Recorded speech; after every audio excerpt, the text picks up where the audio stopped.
Hello dear children, welcome to the class. Now in the last session, we had discussed about the domestic territory. In today's class, we'll be beginning with the meaning of a normal resident, followed by a small quiz, and then we'll be discussing few more concepts related to our national income accounting.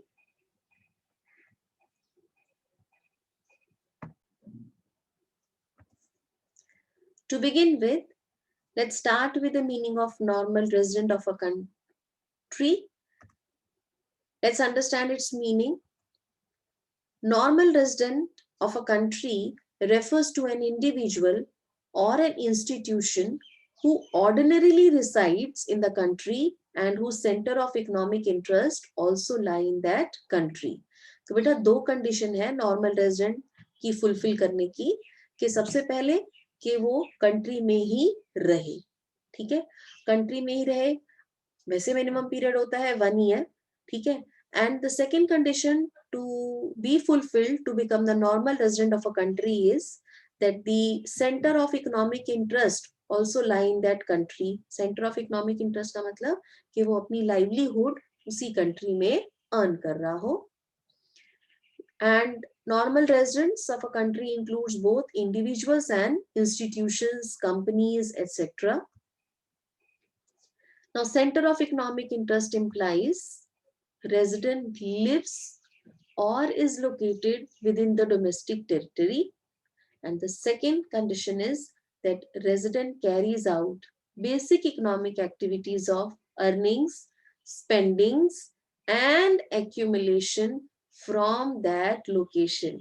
यानी कि resident एक तो domestic territory के अंदर minimum 1 year के लिए रहे और यही उसी कंट्री में उसकी इकोनॉमिक एक्टिविटीज यानी कि उस कंट्री में वो अर्न करे, वहीं स्पेंड करे और सेव करे जिस कंट्री में वो रह रहा है, तो वो उस कंट्री का नॉर्मल रेजिडेंट उस फाइनेंशियल ईयर के लिए कहलाएगा.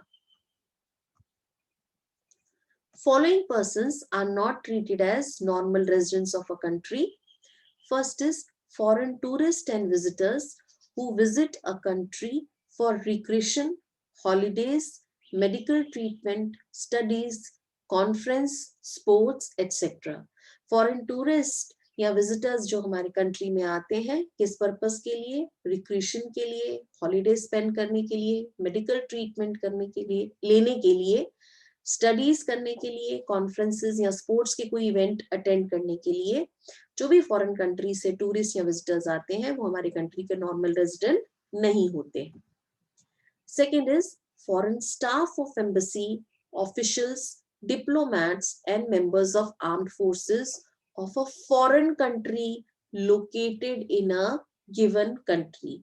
Like in India, if in India, in American embassy, the foreign staff is being placed over there, the officials, diplomats and members of armed forces of the foreign country are placed.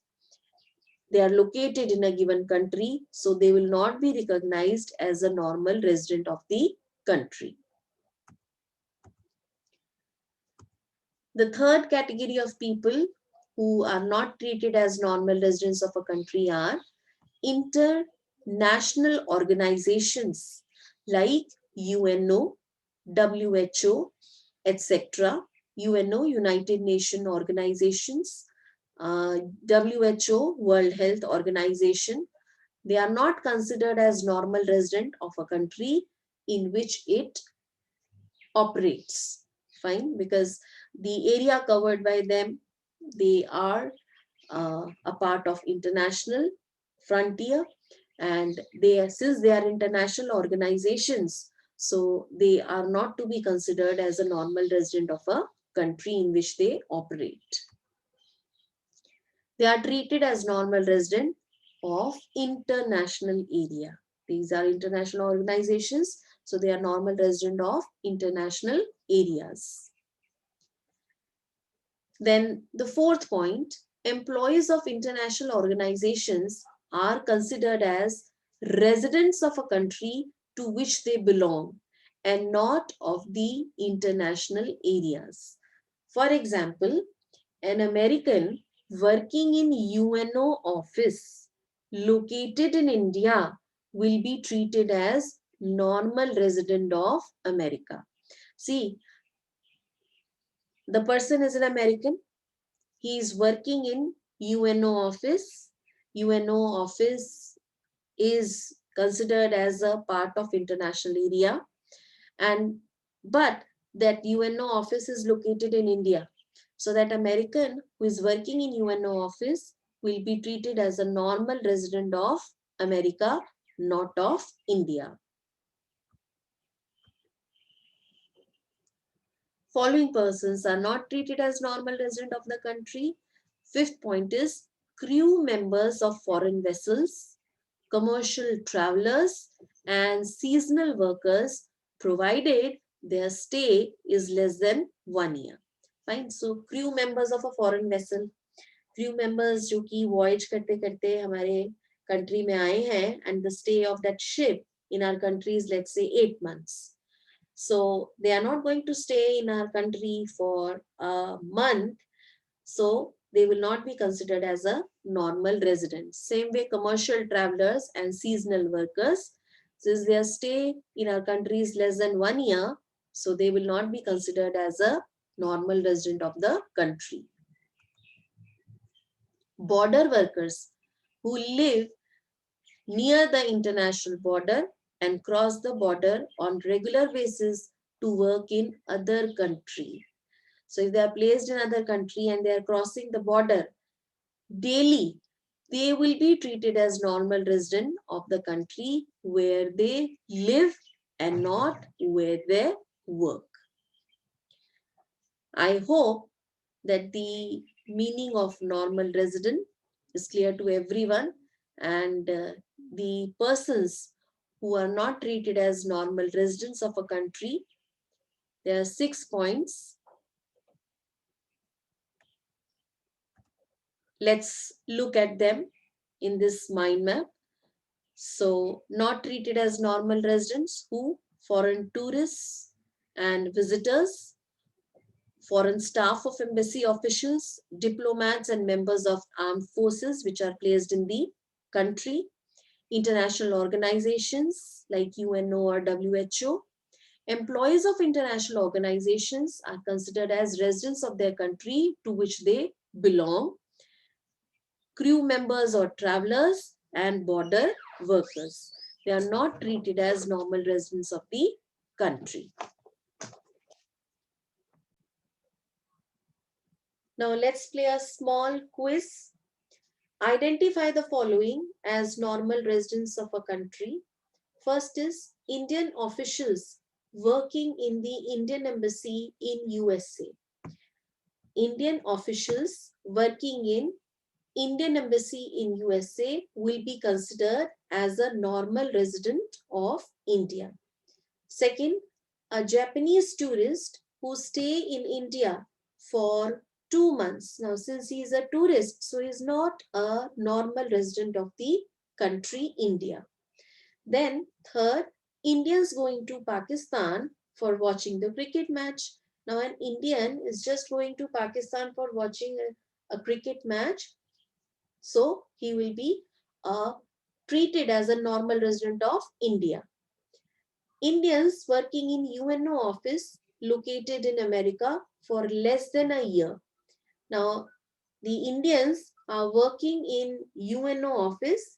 The office is located in America, but he is working in less than a year. So he is considered as a normal resident of India only, क्योंकि वो वहां पर बेटा 1 year से less काम कर रहा है. So that Indian will not be considered as a non-resident. He will be considered as a resident of India only.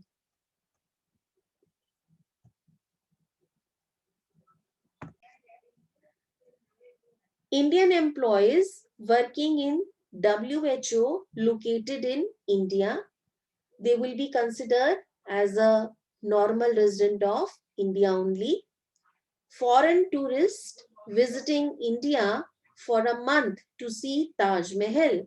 So they have just visited India to see Taj Mahal, so they will not be considered as a normal resident of our country, India.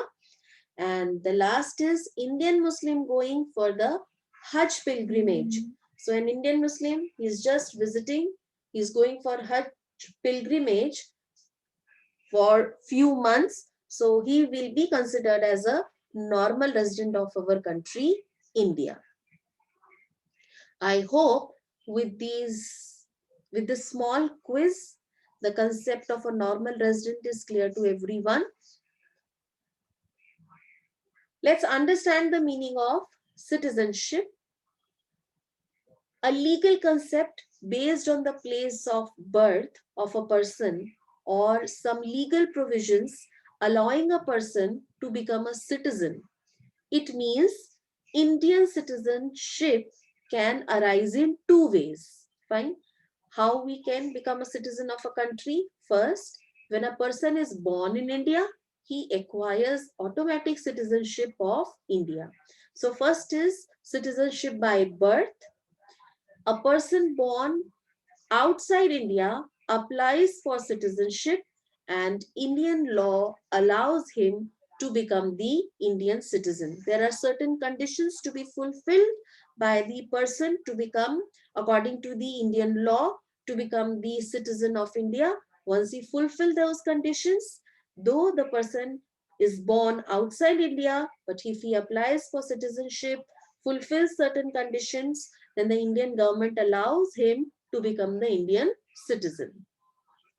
So citizenship can be acquired either by birth or by fulfilling certain conditions which is required by law.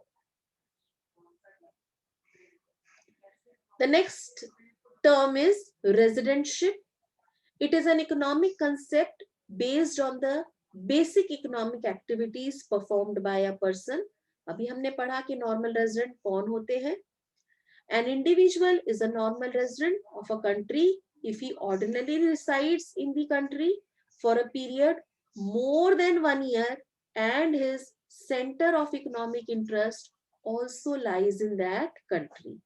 एक तो normal resident country के अंदर ही रहता है for a period of more than a year. That means one financial year, the person is going to stay in the country only and his source of livelihood is also there in that country. That is, his economic interest also lies in that country.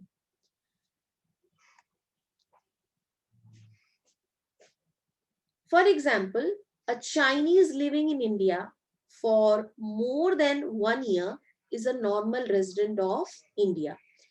A Chinese, he may be a citizen of China, but he is living in India for more than a year. And if his economic interest is also lying in India, so he will be treated as a normal resident of India. However, he is not a citizen or a national of India as he does not hold the citizenship of India. So a Chinese is a citizen of China, and since he is residing in India and his economic interest is lying in India, so he is considered as a normal resident of India. It means a person can be a citizen of one country and at the same time a resident of another country.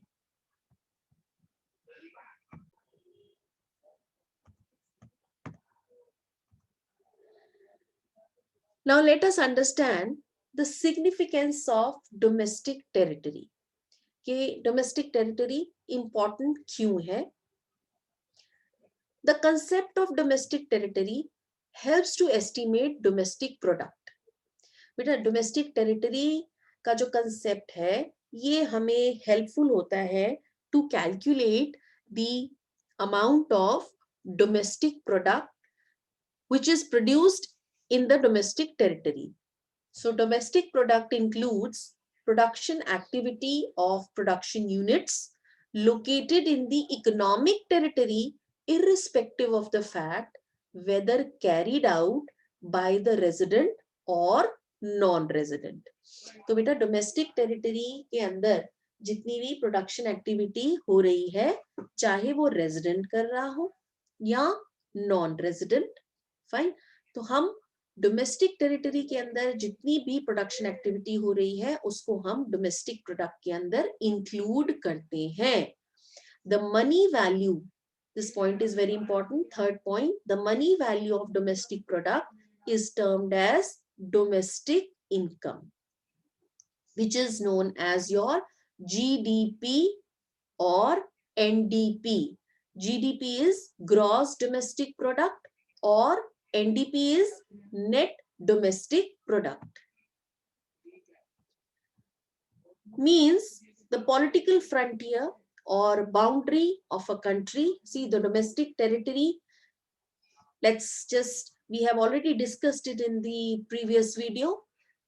Just recapitulation. A domestic territory means the political frontier or boundary of a country. Ships and aircrafts owned and operated by normal resident. Fishing vessel, oil and natural gas rigs, and floating platforms operated by a resident of a country in the international waters where they have exclusive rights of operations, and embassies, consulates, and military establishments of the country located abroad.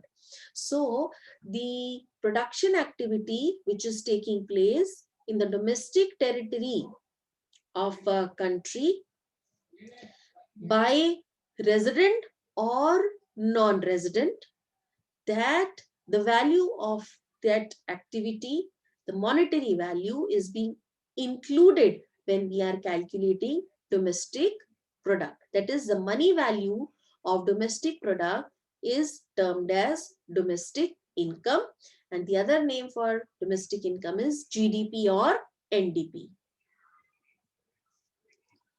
How will you treat the following while estimating domestic product or domestic factor income of India?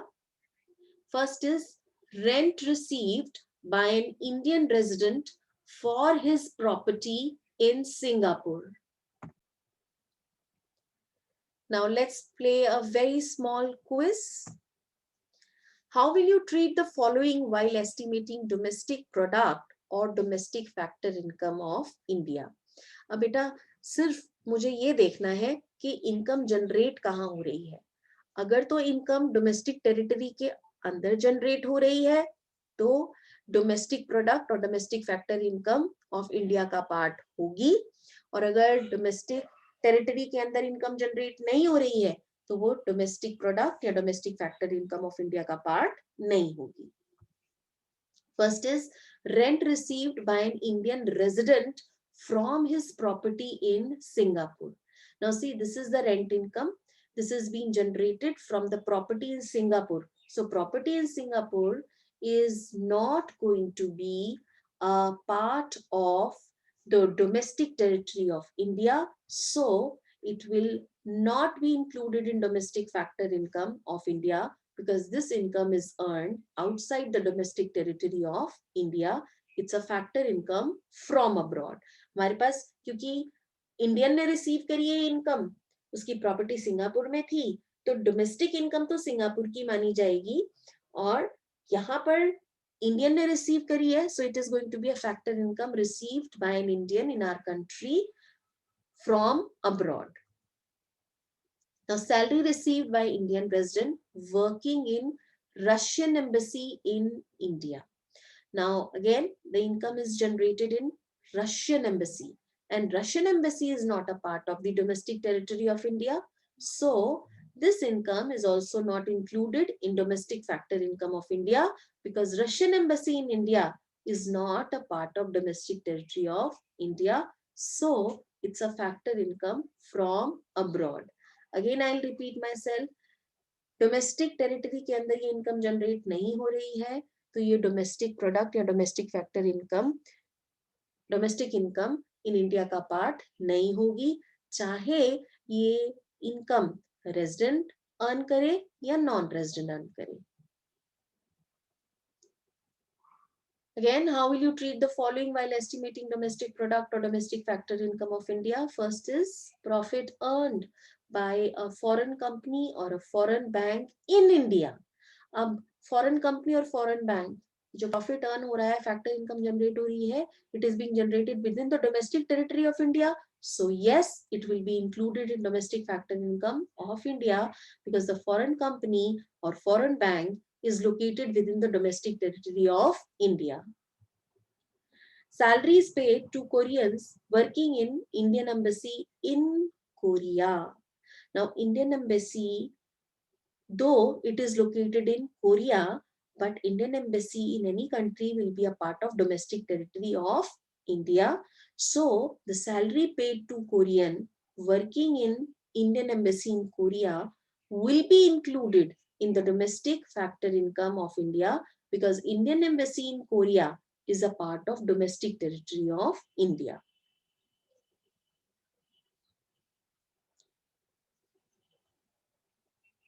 Compensation of employees to the resident of Japan working in Indian Embassy in Japan.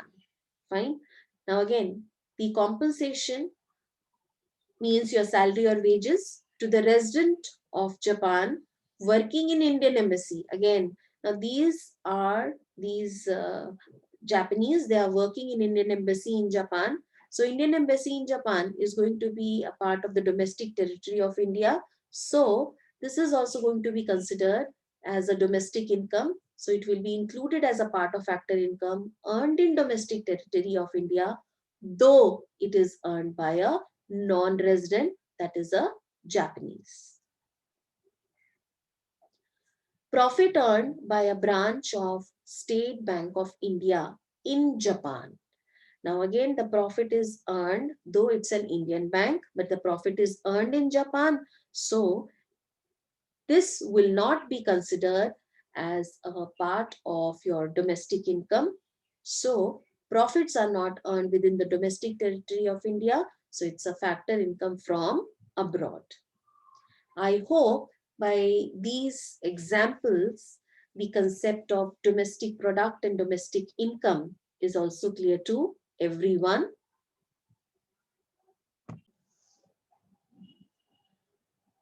I hope all of you have enjoyed the learning today.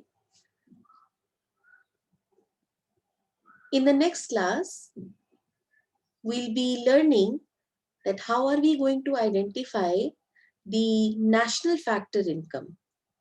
And we'll learn the concept of NFIA, that is net factor income from abroad. That's all for today from my side.